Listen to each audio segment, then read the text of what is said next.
We were flooded with calls here in the newsroom shortly after the quake hit. Many thought they were imagining things when they saw and felt things shake. Continuing our Team 10 coverage, we go now live to NBC 10's Katie Davis on Exchange Street in Providence. What are people saying tonight, Katie?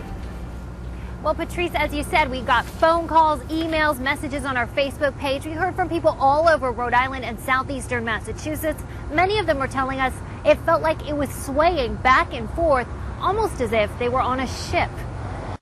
Before she called Rhode Island home, Patty Heron used to live in earthquake country, California. But Tuesday's quake on the East Coast was one of the biggest she can remember.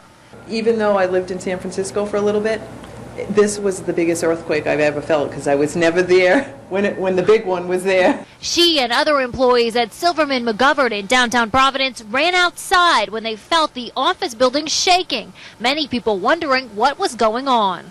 I think somebody ran out of the building from up the street and thought maybe there was some type of gas explosion starting. No explosion, but plenty of rumbling all across southern New England. In Barrington, Gary Jacobic was home with an injured knee, resting on his couch when the quake hit.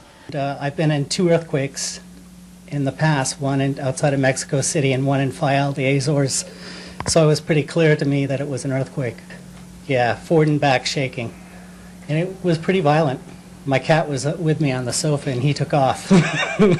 Back in Providence, Patty Heron felt the same type of motion, as if the building were moving from side to side. And that swaying feeling lasted a few seconds. Enough to realize, wait a minute, that wasn't a truck going by. Is there an explosion? That's an earthquake.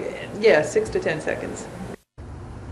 And we found the experience really varied, even from building to building here on West Exchange Street. Some people, like you saw there, saying they felt intense shaking. They ran outside. Others saying they really didn't know anything was going on until much later. My photographer Bob Farrell and I were in the live truck driving in Warwick. We didn't feel anything because we were on the road, but as soon as we arrived at Warwick City Hall, they were getting calls at the mayor's office from people wondering what was going on and what caused all that shaking.